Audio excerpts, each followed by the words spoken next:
দ্বিতীয়, আমাকে দুনিয়াতে আল্লাহ পাঠিয়েছেন, প্রথম কি হক ছিল? বলে একটা সুন্দর নাম রাখবে। বলে না, আমার নাম সুন্দর রাখে নাই, জউল নাম রাখছে।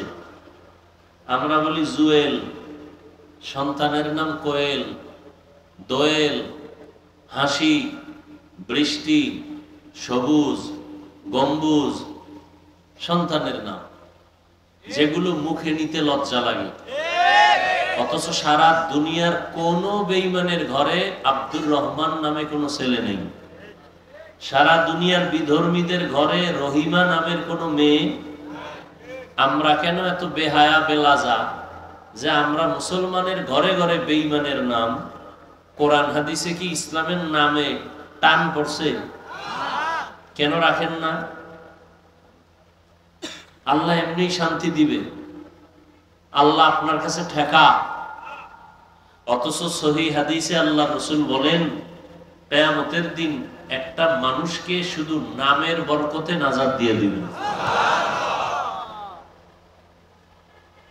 সন্তানের নাম সাগর, হৃদয়, নদী, খাল বিলটা বাদ আছে মনে হয়, খাল বিল, মানে এর থেকে নির্লজ্জতার কিছুই হতে পারে না। এজন্য ১৫০০ বছর আগে রাসূল বলে গেছেন, লা ঈমানা লিমান লা হায়া আলা, যাদের লজ্জা নাই ওদের ঈমানই নেই। এগুলো কেন হচ্ছে? শুধু লজ্জা নাই। আগের দিন, আগে বলতে কি ৫০ বছর আগে আমরা দেখছি, আমাদের বয়স আর কত, বাচ্চা হলে মুরব্বীরা আলেমের কাছে যাইতেন, হুজুর একটু খেজুর চিবাইয়া দেন, মিষ্টি চিবাইয়া দেন, আর বাচ্চার একটা নাম রেখে দেন। এনার হুজুর টুজুর লাগে না, মোবাইল খুইলা গুগলে ঢুকছে, হ্যাঁ গিয়ে নাম দেখে, সন্তানের নাম আছে, সব লাইন দেওয়া, সবুজ, পুতুল, হ্যাঁ সেন্টু, আরো কত কিছু আছে, বাস ওগুলো রেখে দিচ্ছে। আর কেউ কেউ চালাক আছে, ওরা ভালো একটা নাম রাখে ঠিক, কিন্তু ওটা ডাকে না। সন্তানের নাম বিপদ, বিপদ, সন্তানের নাম বিপদ। একজন হইনাকে আমার তো মহা বিপদ।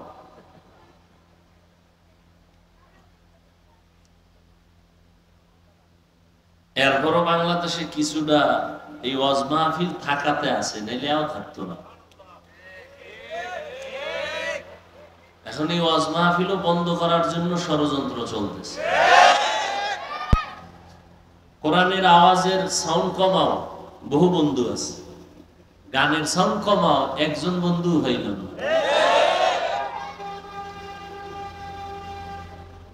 এই জন্য কাকে আপনি দোষ দিবেন?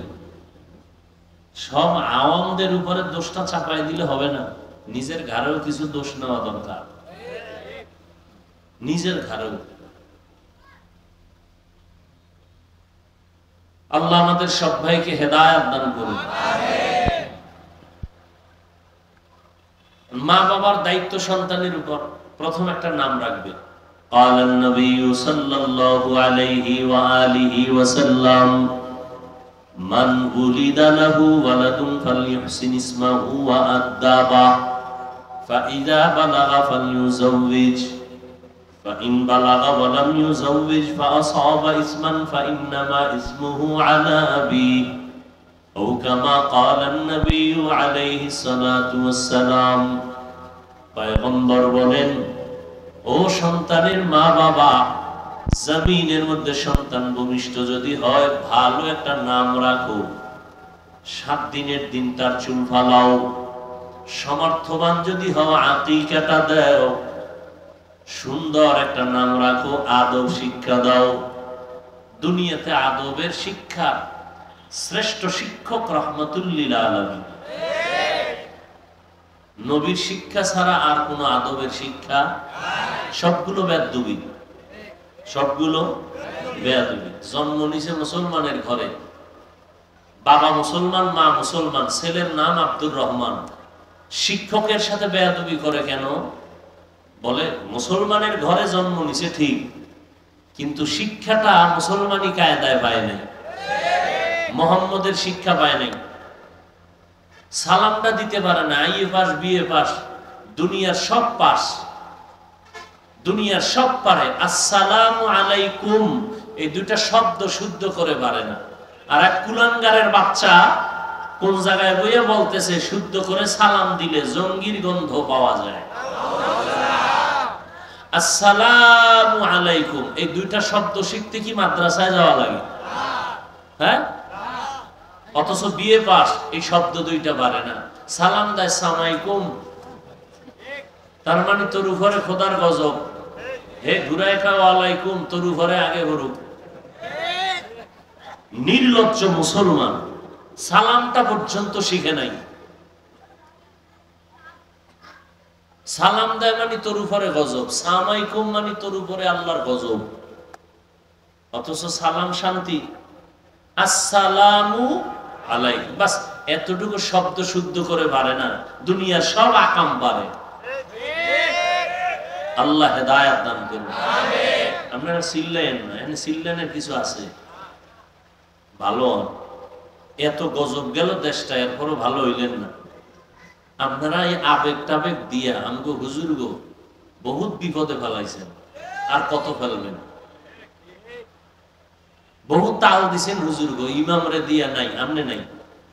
ইমামের তাল দিছেন, আজকে সাইজ করে লাইবেন এই সাইড। হুজুর তো বুঝে লাইছে যে খুব করতে পারলে মনে হয় সম্মান বাড়বে, এমন করা করছে সব গেছে গিয়ে হে নাই। এখন একদল কাজ সূর্য ডুবার আগে যেন আপনি বাড়িতে ঘুরে আইয়েন, বাস গেছে ইমাম সাহেব। এই সমস্ত আবেগ বন্ধ করেন। এটা ওয়াজের প্যান্ডেল। আওয়ামী লীগ নাই, বিএনপি নাই, রাজনৈতিক দলের লোক আসছে না। এই আপনাদের চাষারা কোন রোডের পাশে আওয়ামী লীগ ওয়ালারা যদি জনসভা দেয়, বিএনপি যাবে? এই সত্য কথা বলুন। বিএনপি ওয়ালারা জনসভা দিলে আওয়ামী লীগ যাবে? তো এখানে সব আসছে কেন একসাথে? বুঝেন কিছু, আবেগ দেখান না। হুজুর ইমান মাফেন বয়ে বয়ে। কিছু হুজুর আছে আপনাদের আবেগে লাফায়। আওয়ামী লীগের লোক আসবে কেন? বিএনপির লোক আসবে কেন? এটা কোরআনের মাহফিল, এখানে আমল আখলাকের কথা হবে। এখানে রাজনীতির লোক আসছে কেন? কয়েকটি সব গাত্তি বেন্দারা পর্দার বাইরে ফালাইয়া দিছে। এখানে আসছে আল্লাহর মহব্বতে, রসুলের মহব্বতে। কি মসজিদে তাবলিগওয়ালারা ডাকে, সরমনেওয়ালারা যাবে? কথা বলেন না কেন? সরমনেওয়ালারা যদি এখানে জিকির হবে, তাবলিগওয়ালারা বসবে? বসে না, স্বাভাবিক। সোজা কথাটা স্বীকার করেন না কেন? এখানে সবাই আসছে, তাবলিগের লোক নাই, চরমনের লোক নাই, উজানির লোক নাই, গাঞ্জাখোরও, বেনামাজিও, বেপর্দাওয়ালা, পিছনে আমারে কাফের বলে সেও আছে। বুঝতে হবে এটা, এটা রাজনীতির মঞ্চ না, এই জন্য আছে। এটা রাজনীতির মঞ্চ, রাজনীতির বক্তা, এই রাজনীতির মঞ্চ না, এই জন্য আছে। আমি যদি রাজনীতি করতে মনে চায় প্রচলিত, তাহলে রাজনীতির আলাদা মঞ্চ আছে না? কি নাস্তিকদের মঞ্চ আছে, নাস্তিকদের বিরুদ্ধে জ্বালাময়ী ভাষণ দেওয়ার হুজুরগ মঞ্চ আছে না? কথা বলেন না কেন?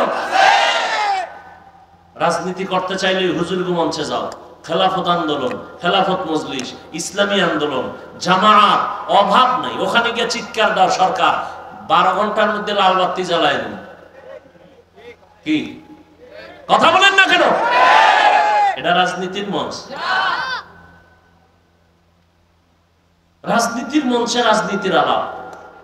আমাদের মুরব্বী যার 45 মিনিটের বয়ানে এ দেশের চূড়ান্ত ডাকাত, 5 ওয়াক্ত নামাজি হয়েছে, চরমনের জমিনে ঘুমন্ত সৈয়দ ফজলুল করিম রহমতুল্লাহ আলাইহি।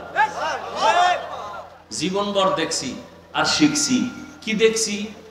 বয়ানের স্টাইজে জাহান্নামের বয়ান, মনে হয় সে দুনিয়াতে নাই।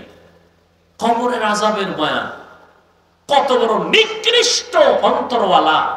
হয় আমরা খালি কবরের ওয়াজ করি কেন? আমরা কেন জাহান্নামের ওয়াজ করি? কি ওয়াজ করব? আল্লাহ করলে আমি করব না কেন? কি আজীব ব্যাপার। আমার রসুলের যুগে আলাদা কোনো রাজনৈতিক পার্লামেন্ট ছিল না। যেখানে ইমামতি করতেন ওটাই ছিল রাষ্ট্র পরিচালনার মঞ্চ। মসজিদেই ইমামত, মসজিদের মাধ্যমেই খেলাফত। কথা বুঝেন নাই? আর এখন মঞ্চ আলাদা হয়ে গেছে না? আজকে যদি বলি আমি আজকে এখানে রাজনৈতিক বয়ান করব, চরমনের হুজুর আসবে, অমুক আসবে, তাহলে এখানে সবাইকে আসবে? বলেন, সত্য কথাটা বলেন, আসবে? সহজ কথাটা কেন বুঝেন না?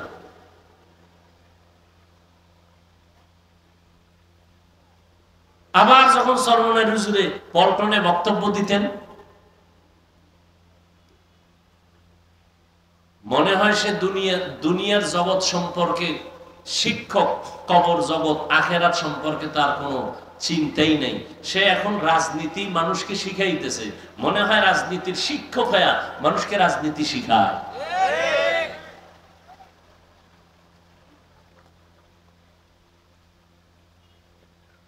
থানায় আসামি ধরিয়া নিয়ে পুলিশে পিটাচ্ছে, কোনো কাম দেয় না, হুদা চিৎকার দেয়, চোখে পানি নেই। আর ওয়াজের প্যান্ডেলে একজন আল্লাহওয়ালা বয়ান করতেছেন, 200 হাত দূরে বসে একটা যুবক চিৎকার করতেছে, কাঁদতেছে, ওরে মারলো কে?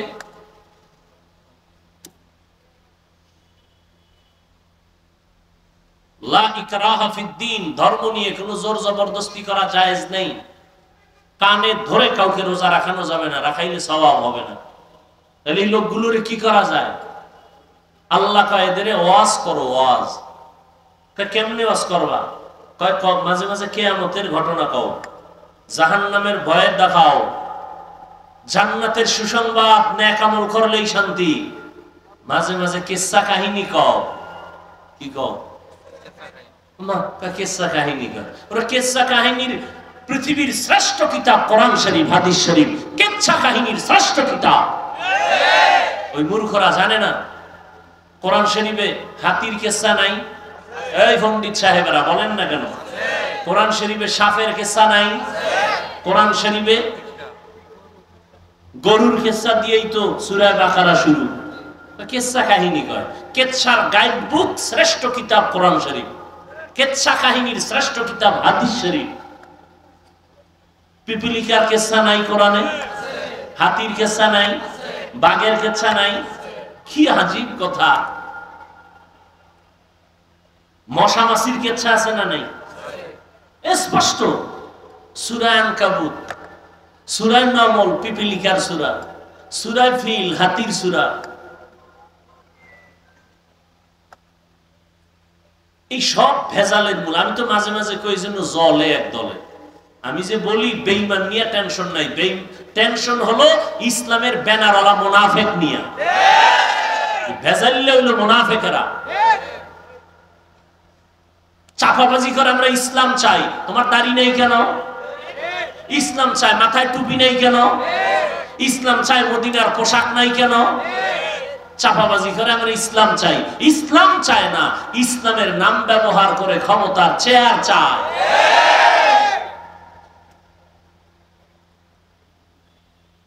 আল্লাহ হেদায়েত দান করুন। হ্যাঁ, আজকে সারা দেশের মধ্যে হাজারো লাখো মানুষ দ্বীনের পথে তাবলীগের কারণে। কি ঠিক না? রহমতের নবী, কত নরম প্রকৃতির নবী, রহমাতুল লিল আলামিন। আল্লাহ কয় ওয়াল আসরি ইন্নাল ইনসানা লাফি খুসর, আসরের শপথ, সব মানুষ জাহান্নামী। কিন্তু নামের ব্রেক লাগাইছেন পরে। নবী কি কয়? কুল্লু উম্মতি ইয়াদখুলুনাল জান্নাতা, সব উম্মতেরা জান্নাতি। পরে গিয়ে কয় কিন্তু আল্লাহ কয় আগে সব কি? কথা বল, সব জাহান্নামী। কিন্তু লাগায় কয় না, 4 গুণওয়ালারা জান্নাতি। আর নবী আগেই কয় সব জান্নাতি। রহমতের নবীর রহমতের আওয়াজ। কিন্তু যারা আমি মুহাম্মদের মানে না তারা না। যারা মুহাম্মদের মানে না তারা না। সাহাবায়ে কেরাম কয় ইয়া রাসূলুল্লাহ, আমাদের মানে না কারা? আবার ওদিক গেলে আরেক ঝামেলা। হ্যাঁ,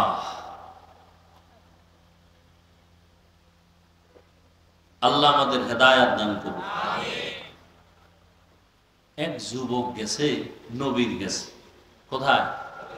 এই কথাটা সেদিন এক জায়গায় মনে হয় বলছিলাম। নবীজির কাছে গিয়া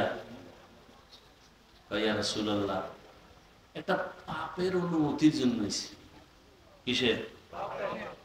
বুঝেননি আমার কথা? বুঝেন কিসের অনুমতি?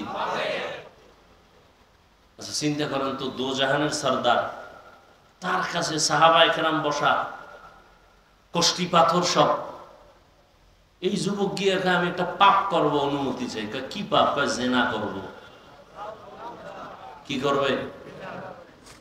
আচ্ছা আমার দ্বারা যদি এরকম কেউ ওই রাস্তায় একজনে ধরছে, কই যাও? হুজুরের দ্বারা। কেন? এই পাপের জন্য অনুমতি। কি পিডাটা তো হয়নি, শুরু হয়ে যাবে। তোরা হয়নি অনুমতি দিয়ে দিই। স্বয়ং রসুলের কাছে হাজির হয়ে গেছে। সাহাবায়ে কেরাম ভেতরে রাগ থাকলেও চুপ, কারণ রহমতের নবী এখানে হাজির। দেখেন সব সাহাবায়ে কেরাম ভেতরে আগুন, রহমতের নবী চুপচাপ কাছে টানছে, আসো আরো কাছে আসো। নবী এসে এবার কাছে, মাথায় হাত দিয়া, গলায় হাত দিয়া, একটা মোহাব্বতের আলিঙ্গন দিয়ে এবার কয়, তুমি জিনা করবা? কহ কার সাথে? তোমার বোনের সাথে? সি সি সি সি নবী কি বলে, কেউ করে? ও তাহলে তোমার আম্মুর সাথে? নাউজুবিল্লাহ। নবীজি কি বলে? আচ্ছা আচ্ছা করবা না? না কখনো। ও তা তোমার চাচি? বলে না নবী, তার চাচির সাথে। তোমার ফুফি? কানা। তোমার খালা? এভাবে নবী কয়েকজনের নাম টাম কইয়া এবার তুই কাল্লাবে করবি কোন একটা মেয়ের সাথে? বলে হ্যাঁ। সেই মেয়েটাও তো কারো না কারো বোন, কারো না কারো মাও হতে পারে। রহমতের নবীর নরম কথা ভিতরে ঢুকে গেছে। যুবক ইয়া রাসূলুল্লাহ মাফ করে দেন, তওবা করায় দেন, জিন্দেগিতে আর এই গুনার কাছেও যাব না।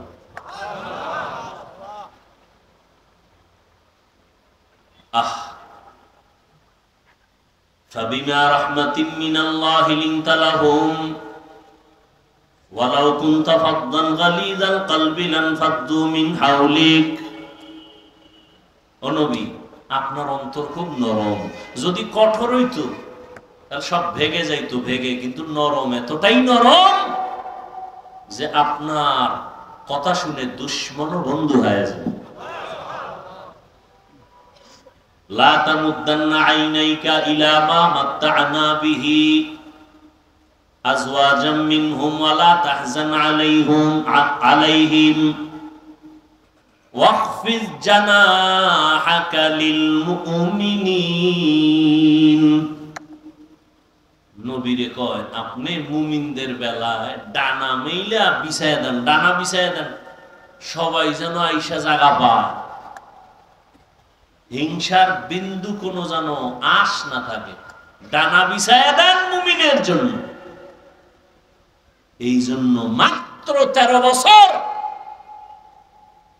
পৃথিবীর নিকৃষ্ট জাতি মক্কার মানুষ, ইতিহাসের পৃষ্ঠায় নিকৃষ্ট মানুষ মক্কার মানুষ, চূড়ান্ত লম্পট আর চরিত্রহীন এই মানুষগুলোকে মাত্র 13 বছরে এতটাই দামি বানাইলেন যে আল্লাহ লিস্টি দিয়া জিব্রাইলকে কয়, রাসূলকে বলো এই লিস্টিতে যাদের নাম আছে এরা বিনা হিসাবে জান্নাতি। কয় বছরের ব্যবধান? মাত্র 13 বছর। রহমতের নবীর আদর্শ আচরণ, জীবনে কোনোদিন গালি দেন নাই, হাজারো গালি শুনছেন, কোনোদিন জবাব দেন নাই, চোখ তুলে কোনোদিন কারো সাথে গরম চোখে তাকান নাই। ইনি হলেন রহমতের নবী। ইল্লাল্লাহু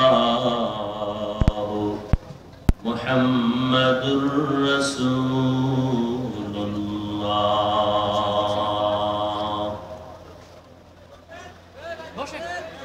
অধ্যকার ইসলামী মাহফিলে উপস্থিত মোহতারাম সম্মানিত সভাপতি, প্রধান অতিথি, বিশেষ অতিথিবৃন্দ, হযরত উলামায়ে কেরাম, এলাকার বিভিন্ন স্থান থেকে আগত আল্লাহ পাকের আশিকিন, জাকিরিন, শাকিরিন, মুহিব্বিন, মুরব্বিয়ান এযাম, কলিজার টুকরা আমার সমবয়সী যুবক বন্ধুগণ, স্নেহের ছোট ভাই, পর্দার আড়ালে মাইকের আওয়াজ শ্রবণরতা সম্মানিতা মা ও বোনেরা, আল্লাহ পাকের দরবারে লাখো কোটি শুকর যে আল্লাহ পাক এই ফিতনার যুগে হাজারো লাখো মানুষের মধ্য থেকে বাছাই করে পৃথিবীর শ্রেষ্ঠ মজলিস, উলামায়ে আহলে হকের মজলিস, গুনাহ মাফের মজলিস, তওবা কবুলের মজলিস, এই বরকতি মজলিসে আমাদেরকে আসা বসার তৌফিক দান করেছেন।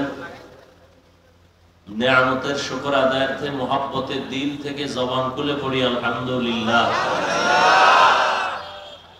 দরুদ ও সালাম সৈয়দুল মুরসালিন, রাহমাতুল লিল আলামিন, শফিউল মুজনিবিন, খাতামুন নবিয়্যিন, সৈয়দুস সাকালাইন, ইমামুল মুরসালিন, শফিয়ে আযম, রাসূল আকরাম, রহমতে আলম, নবিয়ুল আরব আল আজম, হাবিব কিবরিয়া, আশরাফুল আম্বিয়া, সৈয়দুল আম্বিয়া, শফিয়ে মাহশর, সাকিয়ে কৌসর, আকায়ে নামদার, মদিনা का ताजदार, आफताब नबूवत, फ़ख्र मौजूदा, सैयदुल मखलूक़ा, हज़रत मुहम्मदुर रसूलुल्लाह सल्लल्लाहु अलैहि व आलिहि वसल्लमेर উপর সর্বোপরি শুকর যাদের অক্লান্ত পরিশ্রমের মাধ্যমে আজ এই সুন্দর আয়োজন, সময় পরামর্শ অর্থ দিয়ে দোয়া করে উপস্থিত হয়ে মাইক লাইট প্যান্ডেলের ব্যবস্থাপনার মাধ্যমে সহযোগিতার হাত যারা বাড়িয়েছেন, এলাকার যুবক, বৃদ্ধ, ব্যবসায়ী, শ্রমিক, চাকুরিজীবী,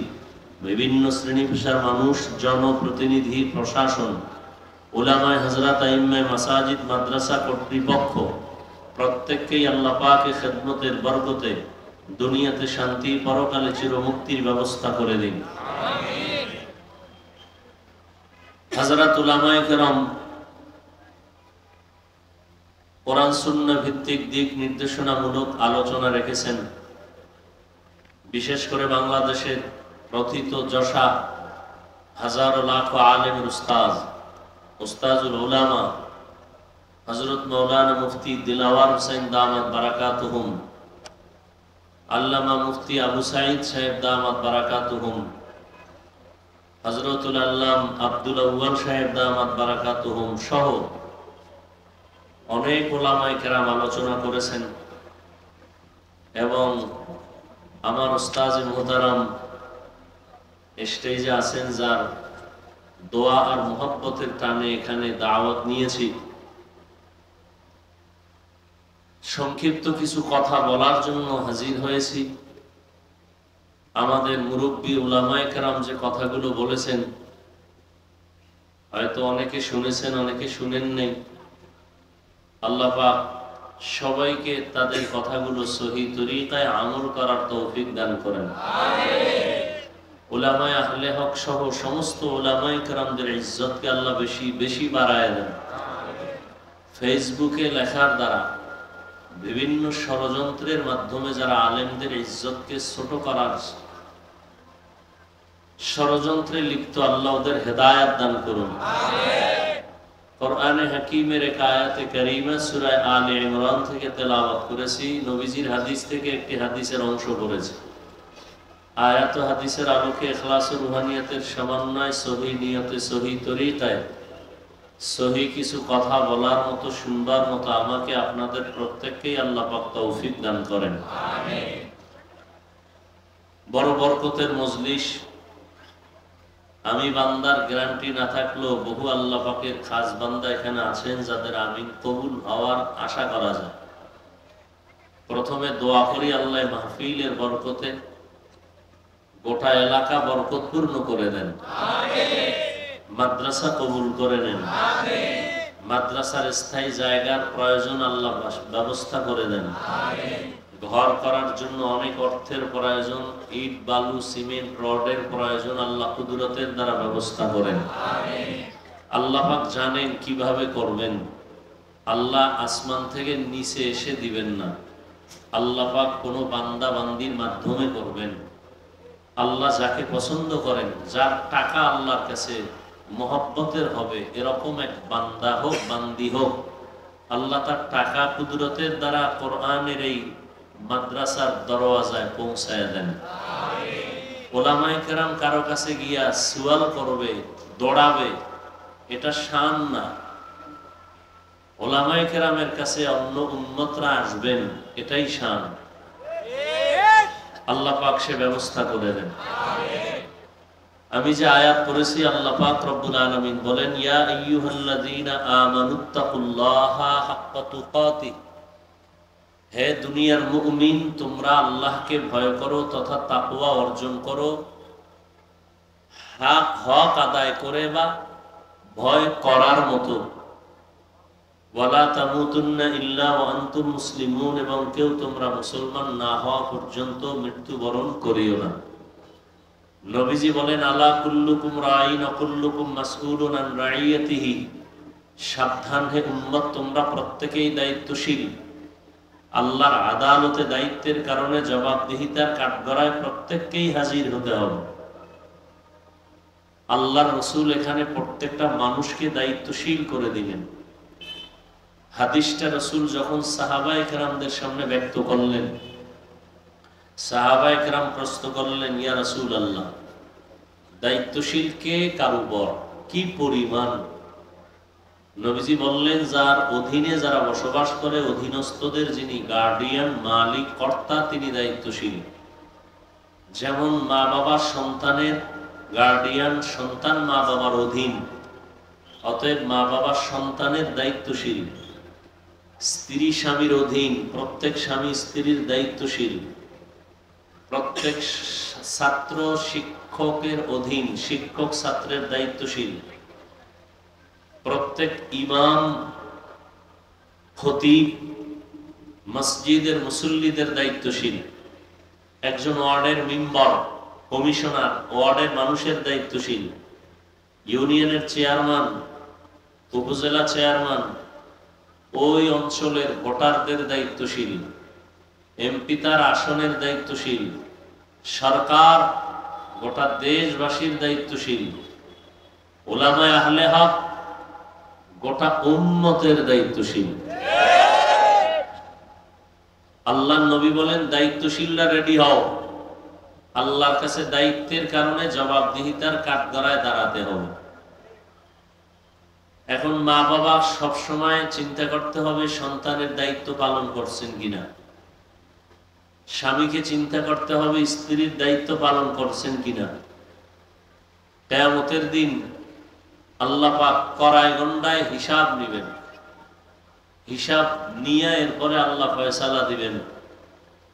আল্লাহ চাইলে সব পারেন, তারপরও সাক্ষী পেশ করবেন সত্য আর মিথ্যার পক্ষে বিপক্ষে। একটা বিচারের ফয়সালাও আল্লাহ সাক্ষী ছাড়া দিবেন না। সাক্ষীও একটা হবে না। জমিনকে আল্লাহ সাক্ষী বানাবেন, অঙ্গ প্রত্যঙ্গকে আল্লাহ সাক্ষী বানাবেন, আমল নামাকে সাক্ষী বানাবেন, ফেরেশতাকে সাক্ষী বানাবেন। এগুলোর সাক্ষী নিয়া এরপরে আল্লাহ বিচারের ফয়সালা দিবেন।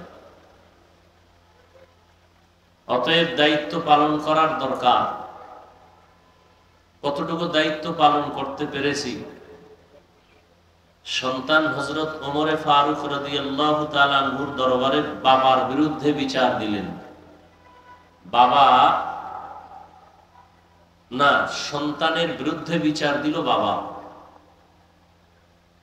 ওমরে ফারুক রাদিয়াল্লাহু তাআলা আনহু সন্তানকে তলব করলেন যে আপনি যেই সন্তানের বিরুদ্ধে বিচার দায়ের করলেন, সন্তানকে হাজির করেন। সন্তান আসলো, এই সন্তান, তুমি তোমার বাবার হক আদায় করো না কেন? সন্তান বললেন, খলিফাতুল মুসলিমিন, বাবার পক্ষ থেকে কি সন্তানের উপরে কোনো দায়িত্ব আছে? ওমরে ফারুক বললেন, হ্যাঁ আছে। বাবা পালন না করলে অসুবিধা বলে আছে? আমার বাবা তো কোনো দায়িত্ব আদায় করে নাই। প্রথম আমার মা আনতেছিল ঘরের মধ্যে, ভালো ভালো মা ঘরে আনে নাই।